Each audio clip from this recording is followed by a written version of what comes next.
ስራቸው ምንድነው ከተባለ የሁላቸውም አንድ የሚያስማማቸው ስራ ምንድነው? ቀንም ሌትም አላህን መገዛት፣ አላህን ማወደስ ነው። ቃል አላህ በቁርአን ላይ ሱረቱል አንቢያ ሲናገር ምን አለ? ይሰቢሑነ ለይለ ወነሃረ ላ የፍቱሩን አለ። ቀንም ሌትም እኔን አላህን ይገዛሉ፣ ተስቢህ ያደርጋሉ፣ ያጠራሉ። ያ በፍጹም አይደክማቸውም አያርፉም ማለት አንዴም የታድርጉ እስከጨርስ ያ መልአክ የተሰራው ከብርሃን ነው። አንዱ የተሰራቸው ከይቅርታ ጋር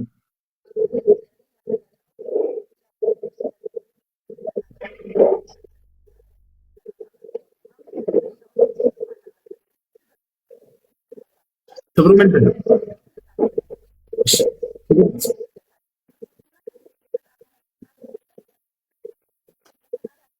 አይደሉም ግን የፈጣሪ መልእክተኛ ናቸው ብለን እናምናለን። ፈጣሪ ስላዘዛቸው ግን ፈጣሪ ስላከበራቸው ግን እኛ ኦርቶዶክሶች መላእክቶችን እናከብራለን ልክ ፈጣሪ ባዘዘን ልክ። እስልምና ላይ ሲመጣ ግን እነ ቅዱስ ሚካኤል እነ ቅዱስ ገብርኤል የፈጣሪ መልእክተኛ ናቸው ትላላችሁ እንጂ ክብር የላችሁም፣ ያክብሮት ስግደት የላችሁም። ይሄ ጋር አልተጋጨም ወይ ነው? እኔ ይሄ ግልጽ እንዲሆንልኝ ነው። ምክንያቱም እዚህ ጋር ለመሐመድ ነው እንጂ ለቅዱስ ሚካኤል ለቅዱስ ገብርኤል አምልኮት የላችሁም ለማለት ነው። አምልኮ አይደለም ክብር የላችሁም። አምልኮት ሌላ ነገር ነው። ስለመልሳ አሁን እዚህ ቦታ ላይ እነርሱን ማክበር መገለጫው ለእነርሱ መስገድ ከሆነ በፍጹም ይሄ ስህተት ነው። መልአኩ ገብርኤል መልአኩ ሚካኤል እንወዳቸዋለን፣ እናከብራቸዋለን። በልባችን ውስጥ ትልቅ ቦታ አላቸው። ገብቶሻል? ነገር ግን ስግደት በእስልምና ለአምላክ እንጂ በፍጹም ለመላእክቶች አንሰግድም። ለነቢዩ ሙሐመድ ሰለላሁ ዐለይሂ ወሰለም እንሰግዳለን ወይ? ላ በፍጹም። የክብር ስግደትም ቢሆን የክብር ስግደት ይባል ለነብዩ ሰለላሁ ዐለይሂ ወሰለም አናደርግም። ገብታችኋል አይደል? ለሁዘይፋ ብን ልየማን የተባለው ታላቁ ሶሓባ ወደ ነቢዩ ሰለላሁ ዐለይሂ ወሰለም ጋር በጣና ጠየቃቸው። ሁዘይፋ ልብ በለዋል፣ እኛ ለነብዩ ሰለላሁ ዐለይሂ ወሰለም እንደማንሰግድ እርሳቸውም እንደከለከሉ ይህን ነገር የክብር ስግደትም ቢሆን ማስረጃ ልሰጣችሁ ነው። ሁዘይፋ ብን ልየማን የተባለው አንዱ የነብዩ ሰለላሁ ዐለይሂ ወሰለም ሶሓባ ወይንም ባልደረባ አማኝ ነው፣ ከእርሳቸው ተከታይ መካከል ነበር። ወደ የመን ላኩት። ሂድና የመን አስተምር አሉት። የመን የምትሄድበት ቦታ ግን አይሁዶችና ክርስቲያኖች ናቸው አሉት። በዘመናቸው የመን የአይሁዶችና የክርስቲያኖች መኖሪያ ነበረች። ያ ሙዓዝ አሉት፣ ኢነከ ተእቲ ቀውመን ሚን አህሊ ልኪታብ ፈልየኩን አወል ማ ተድዑሁም ኢለይህ አን የሽሀዱ አን ላ ኢላሃ ኢለላህ ወአኒ ረሱሉላህ ፈኢንሁም አጣዑከ ሊዛሊክ ፈአዕሊምሁም አነ አላህ ቀድ እፍተረደ ዐለይህም ፊል የውሚ ወለይላ ኸምስ ሰለዋት فإنهم أطاعوك لذلك فأعلمهم أن الله قد افترض عليهم الزكاة تؤخذ من أغنيائهم فترد إلى فقرائهم فإنهم أطاعوك لذلك فأعلمهم أن الله قد افترض عليهم الصوم ثم الحج. أنت حذيفة وعلت أو معاذ بن جبل كذلك هدنا ولا يمن هون تستمر الله عبد يمن لا يستير قن متاقنياتشو يهوديوچننا ክርስቲያኖችን አሉት። በዚያም ላይ ስትል ጊዜ አደራ መጀመሪያ የምታስተምራቸው አምላክ አንድና ብቸኛ እንደሆነ አምላክ አላህን በብቸኝነት እንዲያመልኩ ለእርሱም ብቻ እንዲሰግዱና እንዲገዙ እኔም የአላህ መልእክተኛ ተደርጌ እንደተላኩኝ አስተምራቸው። ይህን ከታዘዙህና ከሰሙህ ወደ ቀጣዩ ትሄዳለህ። ሶላት ለእርሱ ብቻ በቀን 5 ጊዜ ሊሰገድ እንደሚገባ ያን ከታዘዙህም ቀጣይ ከገንዘባቸው ዘካ ወይንም ምጽዋት ለድሃዎች እንዲሰጡ ዘዛቸው። ያን ከታዘዙ በዓመት 1 ወር ረመዳንን እንዲጾሙ አስተምራቸው። ያን ከታዘዙ ወደ መካ በመምጣት ሐጅን እንዲያደርጉ አስተምራቸው። ሄደ የሰሃባ የመን ላይ እንዳሉት ነብዩ ሰለላሁ ዐለይሂ ወሰለም አይሁዶችና ክርስቲያኖችን አገኛቸው። ከሄደ በኋላ እነዚያን አስተማረና የሚያስተምርበት ጊዜ ከአይሁዶችና ከክርስቲያኖች የተመለከተው ነገር ነበር። በተለይ ከክርስቲያኖች ምን ተመለከተ ከተባለ ለአባቶቻቸው እንዲሁም ደግሞ ለመላእክት ለምናምን እየተባለ ለቅዱሳን እየተባለ ለእነርሱ የአክብሮት ስግደት ያጎነብሱላቸውና ይመለከት ነበር። ልክ ሲያገኟቸው ጊዜ ያጎነብሳሉ። ይሄን አየና ሁዘይፋ ጠየቀ እነዚህን ሰዎች ለምንድን ነው የምታጎነብሱላቸው የምትሰግዱላቸው ብሎ ሲጠይቅ ጊዜ እነዚህማ አባቶቻችን ናቸው፣ ጻድቆች ናቸው፣ ቅዱሳን ናቸው ብለን እናምናለን። ስለዚህ ለእነርሱ የክብር ስግደትን እንሰግድላቸዋለን እናጎነብስላቸዋለን ብሎ ተናገሩት። ለእንዳሄ ሰሃባ ስለዚህ እኔ በልቤ ከማንም በላይ የምወዳቸውና የማከብራቸው ነቢይ አሉኝ፣ ስመለስ ለእርሳቸው እኔም አደርጋለሁኝ ብሎ አሰበ። ልክ ወደ መዲና ተመለሰና ገና እንዳገኛቸው ሊያጎነብስ ዝቅ ሊል ፈለገ ወደ እርሳቸው። ወዲያው ነቢያቸው ሰለላሁ ዐለይሂ ወሰለም ራሱን ያዝ አደረጉት። ማዛ ተፍዐሉ ያ ሁዘይፋ አሉት። ሁዘይፋ ምን እየሰራህ ነው አሉት። ከዚያ ነገራቸው። እርስዎ በላኩኝ ጊዜ በየመን ላይ እንዲህ አይቼ ነበር፣ እኔም ለአክብሬ ለእርሳቸው ልሰግድ ፈልጌ ነው ሲላቸው ጊዜ ኢነሁ ላ የርከዑ ኢላ ሊላህ አሉት፣ አስተማሩት። እነሆ ከአላህ በስተቀር ለሌላ ለማንም አይጎነበስም አይሰገድም ማለት።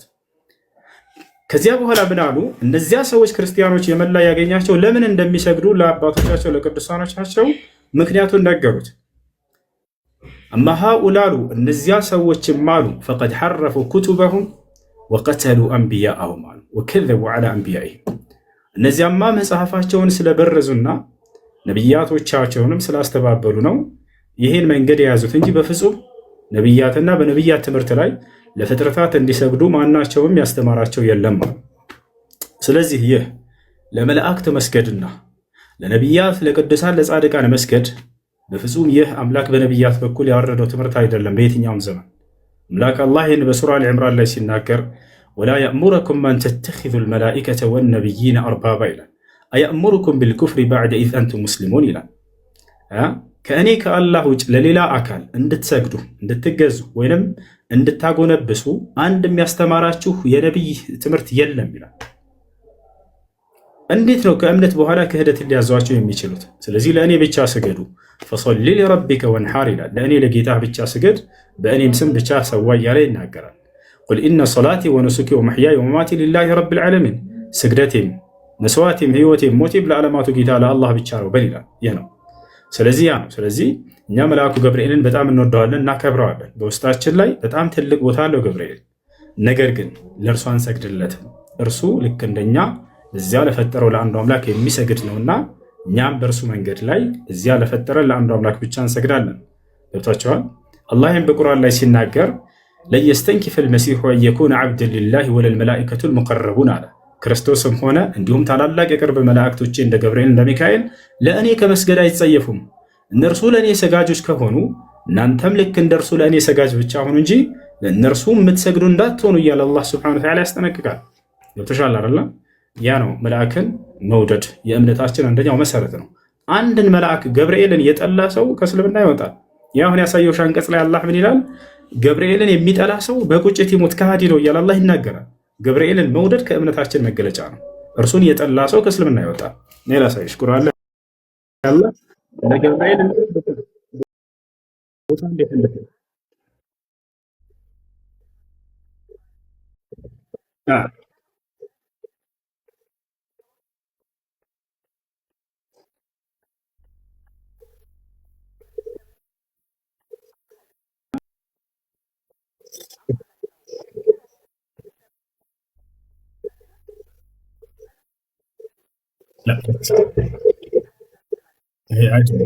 ምን መሰለህ አይደለም። አሁን እዚህ ቦታ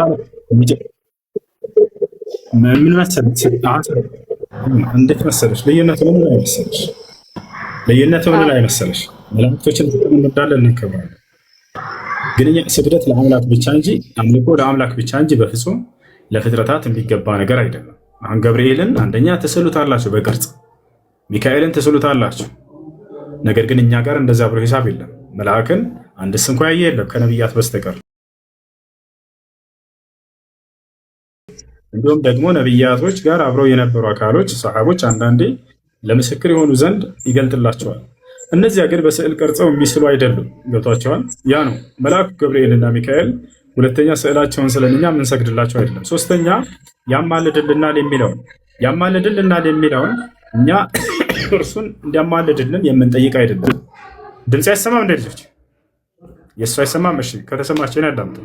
እሺ እና ገብርኤል አሁን ይሰማኛል ብዬ እርሱን በፍጹም አልጠራም።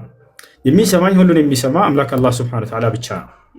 ገብቶሻል አይደለ? ስለዚህ በቀጥታ አምላክን ነው መለመን ያለብን እንጂ መጠየቅ ያለብን። እንዲያማልድ ብዬ ራሱ የማይሰማኝ አካል መጣራት ስህተት ነው። ገብርኤል ሁሉ ቦታ ያለ ነገር ይሰማል። ለመሐመድ ለፍጥረታት እንደዚህ ብሎ እንዲህ ማለት ለአላህ እንደዚህ ብሎ እንትን እንዳለ እንደ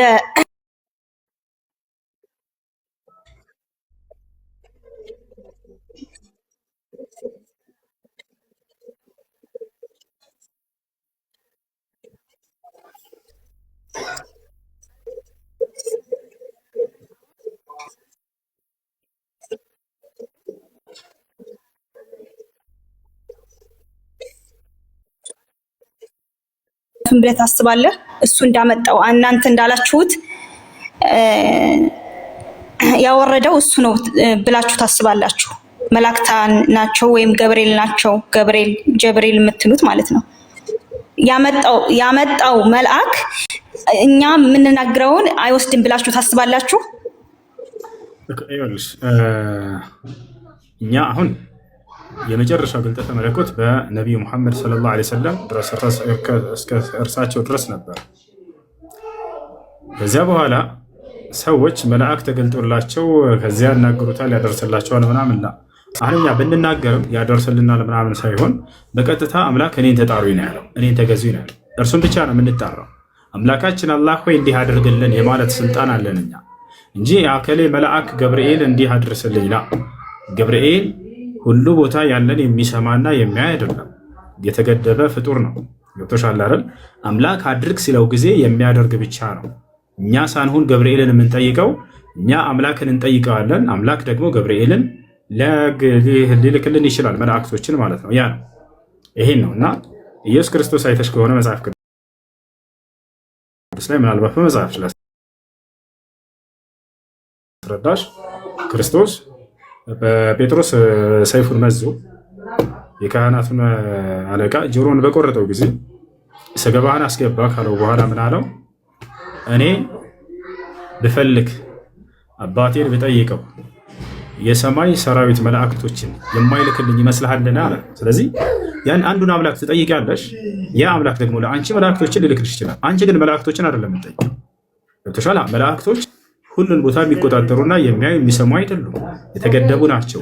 ነገር ግን ፈጣሪ የሚደበቅበት የለም፣ ሁሉን ይሰማል። ስለዚህ እርሱን ትጠይቂያለሽ፣ እርሱ ሊያግዝልሽ ይችላል። መላእክቶችን ልኩ እርሱን እንጂ መጠየቅ ያለብን አምላክን መላእክቶችን አይደለም። አንጠይቃቸውም። እነርሱ ያ ነው ነቢያቶች ቀጥታ ከአምላክ ጋር እንድንተሳሰርን ያስተማሩት እንጂ በፍጹም መላእክቶችን እንድንጠይቃቸው ምናምን አይደለም። አላህ ሱብሓነሁ ወተዓላ ሲናገር አንድ ጊዜ ልጠይቅሽ ሳይጠፋብኝ መሐመድ መልእክታን እንዲሆን አላህ እንዴት ነው መልእክታን እንዲሆን መሐመድ ማን የነገረው? ማን ነው ስልጣኑን የሰጠው?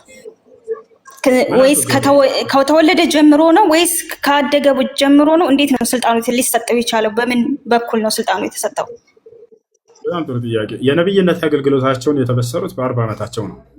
ከዚያ በፊት የነብይነት ማዕረግ የላቸውም ነበር፣ ነብይ አልተደረጉም። ግን ከ40 ዓመታቸው በፊት ጀምሮስ በምን መንገድ ላይ ነበሩ ከተባለ መልአኩ ገብርኤል ገና ጨቅላ ህፃን እያሉ ከጓደኞቻቸው ጋር እየተጫወቱ ነብዩ ሰለላሁ ዐለይሂ ወሰለም ገብርኤል መጥቶ እንክብካቤ አድርጎላቸዋል። የሰይጣን ማንኛውም ስራ በእርሳቸው ላይ እንዳይኖር አድርጎላቸዋል። ከአላህ ዘንድ ተልኮ ማስረጃ ሳያቸዋለሁ ከፈለጋችሁ። ገና ህፃን እያሉ ነቢያችን ሰለላሁ ዐለይሂ ወሰለም ገብርኤል መጥቶ ይህንን ልባቸውን ቀደደና ከውስጥ ቀልባቸውን አወጣ። ከዚያም በኋላ ያንን ከሰማይ ይዞት በመጣው የወርቅ ጥስት በምድር ላይ ለአብርሃም ልጅ ለእስማኤል ባወጣው ውሃ፣ በዚያ በተባረከ ውሃ ልባቸውን ቀልባቸውን አጠባ፣ ጸዳና መልአኩ ገብርኤል በዚያ ላይ የሚገኘውን ጥቁር የረጋ ደም እርሱን መነጨቀና ምን አለ? ሀዛ ሐዙ ሸይጣን ሚንከ ያ ሙሐመድ አለ። ሙሐመድ ሆይ ሰይጣን በአዳም ልጆች ላይ ሊኖረው የሚችለው ድርሻ እነሆ በአንተ ላይ ሊኖረው የሚችለው ድርሻ ይህ ነበር፣ እነሆ ከአንተ ተነስቷል ከዚህ በኋላ ብሎ ወረወረው። ፈአልቃሁ ይላል፣ ጣለው ይላል፣ አውጥቶ። ስለዚህ ማንኛውም የሰይጣን ተንኮልና ሴራ ኃጢአትና ክህደትን ማስደረግ በእርሳቸው ላይ ከልጅነታቸው ጀምሮ ያን ነገር እንዳይሰሩ አላህ እንክብካቤ አድርጎላቸዋል በመልአኩ ገብርኤል በኩል። ገብቶሻል? ልክ 40 ዓመታቸው ሲሞላ ጊዜ ደግሞ የነብይነት ማዕረጋቸውን ማን የሰጣቸው ማን ያበሰራቸው ለሚለው ራሱ መልአኩ ገብርኤል፣ እርሱን ቅድም ሳሳያችሁ ነበር። ገብርኤል መጥቶ ምን አላቸው? ሙሐመድ ሆይ እነሆ የአላህ መልእክተኛ ተደርገህ ተመርጠሃል ብሎ እዚህ ቦታ ላይ ቅድም ይሄን ሳሳያችሁ ነበር። አላህ ማን ነው እንዲህ አለ ይላል፣ ሙሐመድ ሆይ እኔ ገብርኤል ነኝ አንተም የአላህ መልእክተኛ ነህ ብሏቸዋል። እኔ ገብርኤል ነኝ አንተም የአላህ መልእክተኛ ነህ ብሎ አብስሯቸዋል ማለት ነው። እርሱ ነው አብሳሪው መልአክ ነብይነታቸውን መጥቶ ያበሰራቸው።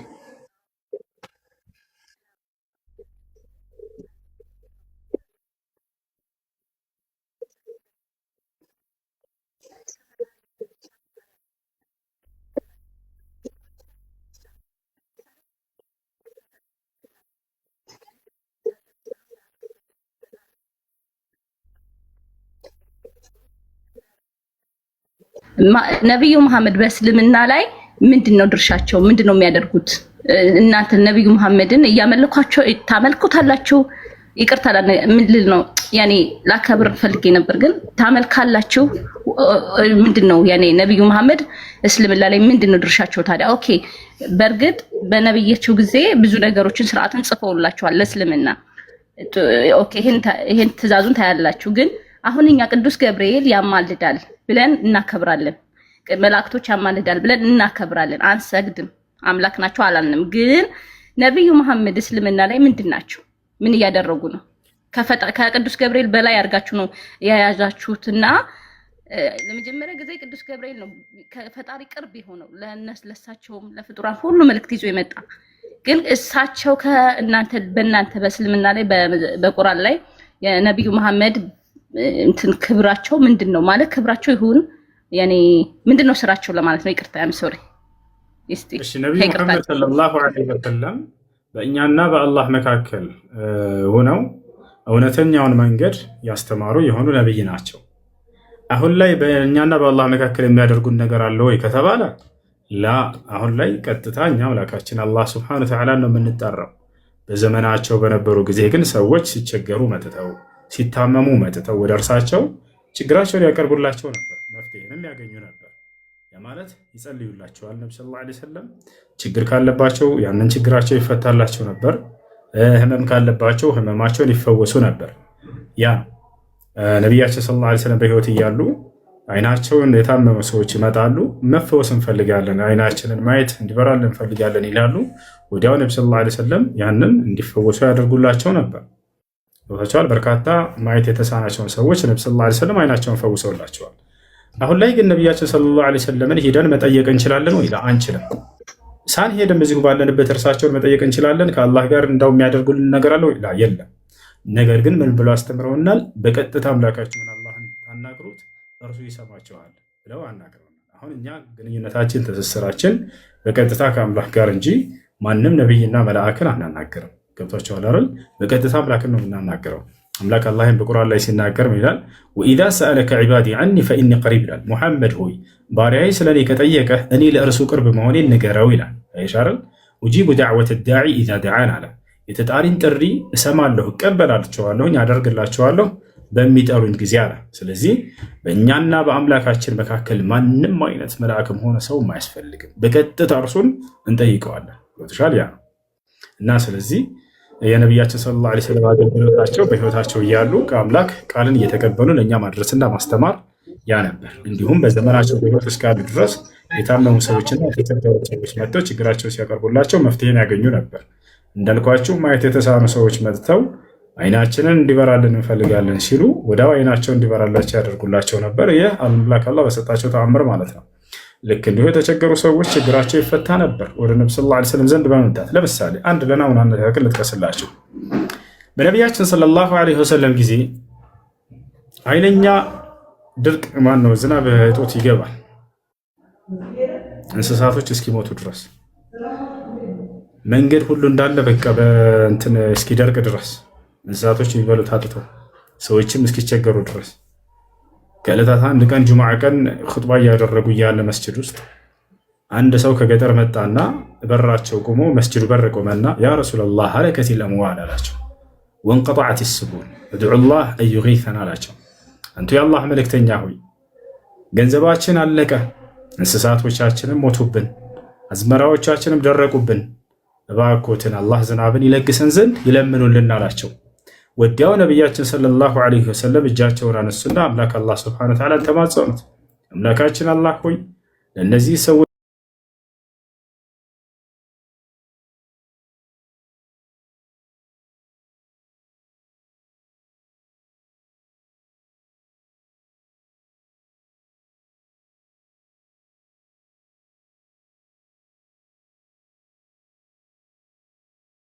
ዝናብ መውረድ ጀመራሉ። ለሳምንት ያክል የማያቋርጥ የሆነ ዝናብ ጣለ። በቀጣይ ሳምንት ጁምዓ ቀን እያሰገዱ እያለ ያው ሰውዬ መጣና ወደ መስጂድ ገባ። አንቱ የአላህ መልእክተኛ ሆይ እባክዎትን ይህን ዝናብ አላህ እንዲያቋርጥልን አሁን ደግሞ ይለምኑልን፣ ይበቃናል፣ ሳምንት ሁሉ ጣለ ከዚያ በኋላ አላቸው። ወዲያው ነቢያችን ሰለላሁ ዐለይሂ ወሰለም ይህን ዝናብ አቋርጠው ብለው አይደለም የጸለዩት። ተመልከቱ። አላሁመ ሐው ዐለይና ወላ ዐለይና አሉ። አምላካችን አላህ ሆይ ይህን ዝናብ ከእኛ አካባቢ ከኛ ውጭ ላሉ ሰዎች ላድርገው ለግሳቸው፣ እኛን ደግሞ እዚህ ያሉትን ይበቃል ብለው ተጸለዩ። ወዲያውም የአይን ምስክሮች የሆኑ ሰሃቦች ሲናገሩ ምን አሉ? ይሄን እንደጸለዩ ነብዩ ሰለላሁ ዐለይሂ ወሰለም ጸሎታቸውን ሳይጨርሱ ወዲያው ዝናቡ ጸጥ ሲል ተመለከትን ብለው ተናገሩ። እና ችግራቸው ይፈታ ነበር ወደ እርሳቸው በመምጣት ችግራቸውን በማቅረብ። አሁን ላይ ግን ነብዩ ሰለላሁ ዐለይሂ ወሰለምን መጠየቅ እንችላለን ወይ? ላ አንችልም። ሄደን ቀብራቸው ላይ መማፀን እንችላለን ወይ? ላ አንችልም። ነቢያችን ሰለላሁ ዐለይሂ ወሰለም ከአምላካችሁ ጋር ብቻ ነው ትስስራችሁ ብለው አስተምረውን ሄደዋል። ነቢያቶች ሰዎችን ከአምላካቸው ጋር ሊያስተሳስሩ መጡ እንጂ ከማንም መልአክም ጋር ሆነ ጻድቅ ቅዱስ ተብሎ ከዚያ ጋር እየሄዳቸው እርሱን ጠይቁት እርሱ ያስደርግላችኋል ብለው በፍጹም አላስተማሩ። ሰዎች ከአምላካቸው ጋር ነው ሊገናኙ የሚገባ። መልአክንም ሆነ አምላክ ሲያዘው የሚያደርግ እንጂ ያ መልአክ እኛ መልአክን ጠይቀ ነው ያ መልአክ ሄዶ የሚያደርስ አይደለም። ይህን ይመስላል። እሺ ጥያቄ ያለ ቀጥል። ሰላም ጨራሽ አንዴ ክርስቲያን የሆናችሁትን ሰላም ብያለሁኝ። ጥያቄ አለኝ ማለት የምጠይቀውን ጥያቄ እኔ ማብራሪያ ምናምን አልፈልግም። የምጠይቀውን ጥያቄ ከኔ ጋር ሙግት ነውና ከኔ ጋር ትሞግታለህ እና ይሄ ሙግታችን ምንድነው? 15 ደቂቃ እና 10 ደቂቃ ቢሆን ሱራ 72 ላይ ሱራ አልጂኒ 72 ላይ ስለ ጂኒ ታውቃለህ? የሚያስተምረው ቁርአን ማለት ነው። ሲናገር አንዴ ከሚጮህ ቦታ ትጣለህ። ከሚጮህ ቦታ ትንሽ ራቅ በል። ኦኬ ይሰማል? አሁን የሚረብሽ ድምጽ ባለበት ቦታ ይሰማል? አሁን ድምጽ አለ? ይሰማል። ኦኬ እና ሱራ አልጂኒ 72 የገጠርች ያለ አይደል? እሺ እንትን ሙግት ነው የፈለከው አይደለ? ውይይት ነው ወይስ ጥያቄ ነው? ሙግት ነው። በጣም ጥሩ ስኮር። ኦኬ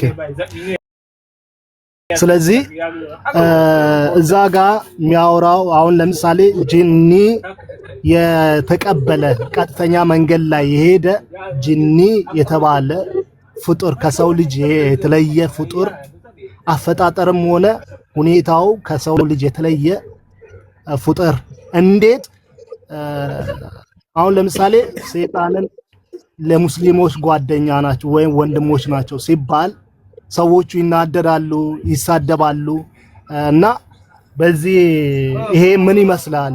አንተ ሙስሊም እውነተኛ የአላህ መንገድ ነው ወይም ፈጣሪ መንገድ ነው ከተባለ ከሳሽ እንደሆነ ግማሹ ከሳሽ የሆነ ግማሹ ደግሞ ጠላት የሆነ ግማሹ ደግሞ ቀጥተኛ መንገድ ላይ መግባቱ ይሄ እንዴት ይመስላል? ሰይጣን የሙስሊም ወንድም ነው ይላል ብለሃል። እንደዛ ቢል የቱ ጋር ነው ያለው? ማን ነበር ስምህ? የጌታ ልጅ ይላል። እሺ ሰይጣን የሙስሊም ወንድም ነው የሚለው የቱ ጋር ነው ያለው? አላህን የተከተለ አላህን ቀጥተኛ መንገድ ላይ የሄደ ሁሉ ወንድማችን ነው ትላ አንተ አትልም? እባክህ አሁን ከተናገርከው ነገር ገርማ አሁን በተናገርኩት አላህን የተከተለ የጌታ ልጅ ይኸውልህ፣ አሁን መልስ አይደለም የምፈልገው ሙግት ነው ብለኸኛል ቀደም። አታዳምጥም እንዴ? እያዳመጥኩ። ሰይጣን ወንድማቸው ነው ብለሃል። የቱ ጋር ነው እንደሱ የሚል ያለው? በቁርአንና በሐዲስ ላይ ያሳያል። ያመነ የአላህንና ቀጥተኛ መንገድ የሄደ ወንድማችን ነው አይልም? አትልም? አንተ ትላለህ አትልም? ኦኬ ምንድነው ወንድማችሁ አይደለም ማለት ነው። ለእናንተ ወንድማችሁ ምናችሁም አይደለም ማለት ነው። የአላህን መንገድ የሚከተል ሰው ምናችሁም ወይም በመንፈሳዊነት ምናችሁም አይደለም ማለት ነው። ጌታ ልጅ ሰይጣን ወንድማችሁ ነው ያልከበት የቱ ጋ ነው? 50 ጊዜ ጠየቅኩ። አላህን የተከተለ ያመነ ከሆነ ወንድም ሊሆን ይችላል። የቱ ጋ ነው እንደሱ የሚለው? አሳየና ትልቁ ላይ ላድርገህ ከፍተህ አሳየንሽ። ያላ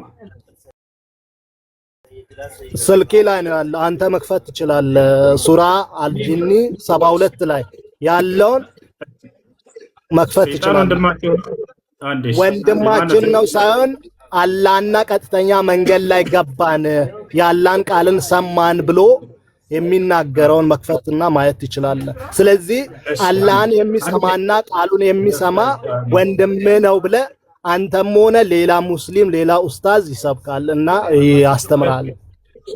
አይሽ እንዴት ልኩ ላይ ልጆች አዳምጥ እንጂ በሰማነህ እኮ ጌታ ልጅ ወንድ ልጅ ነህ አይደለ? ሰከንድ ተናገርክ ሰማነህ 50 ጊዜ ደጋገምከው። ማስረጃው ጠብያለሁኝ። አሁን ሰይጣን ወንድማችሁ እንደሆነ ታምናላችሁ ብለሃል። የቱ ጋር ነው ያለው ሰይጣን ወንድማችን ነው የሚለው ምዕራፍና ቁጥሩን ንገረንና እኔ አሁን አውጥቼ ላሳየህ። እሺ አላህን የተቀበለ እኔ ለምሳሌ ፕሮቴስታንት ከአንድ ሰው ጌታዬን ኢየሱስ ክርስቶስን ያመነ ሰው በመንፈስ ቅዱስ በአንድ መንፈስ አንድ ናችሁ ይላል የእግዚአብሔር ቃል ማለት ነው። ስለዚህ ምዕመናን አላህን የተቀበልና ቀጥተኛ መንገድ ላይ ሄደ ለአንተ ወንድም አይደለም። ሰይጣን ያምን ሲጀመር ከሃዲ ነው ሰይጣን። ይኸውልህ ጌታ ልጅ ሰይጣን ከሃዲ ነው። ሰይጣን ኦኬ፣ ሰይጣን አላህን የተቀበለ ሰይጣን የለም ቀጥተኛ መንገድ ላይ ገባ። ካለስ ማለት ነው ጂኒ ማለት ነው። ካለስ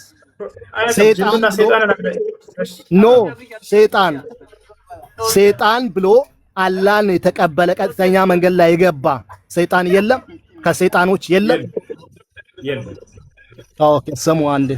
እሺ አውጣ ሱራ 48 ላይ ሱራ 48 አንብብ። ሱራ 48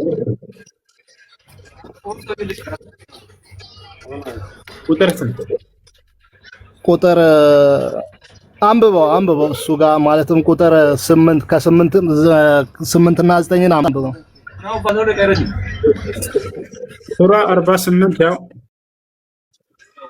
ሱራ 48 ቁጥር 8 ላይ ያውና እሺ ምን ይላል?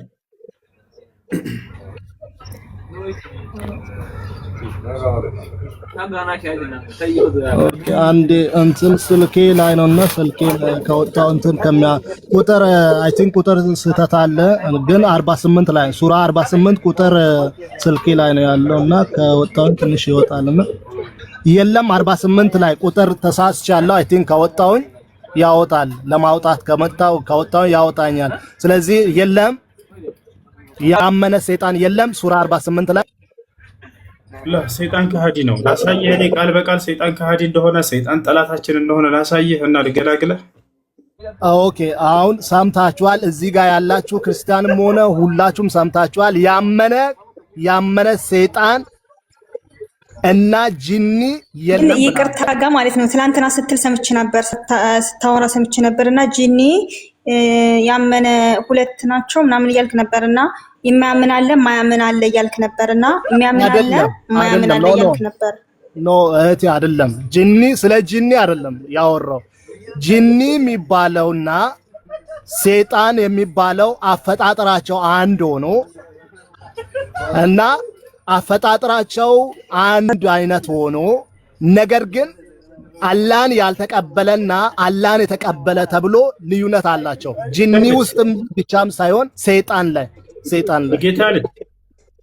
ጌታ ልጅ ምዕራፍና ቁጥሩን ስተንክ በቃ እሱን ስታመጣ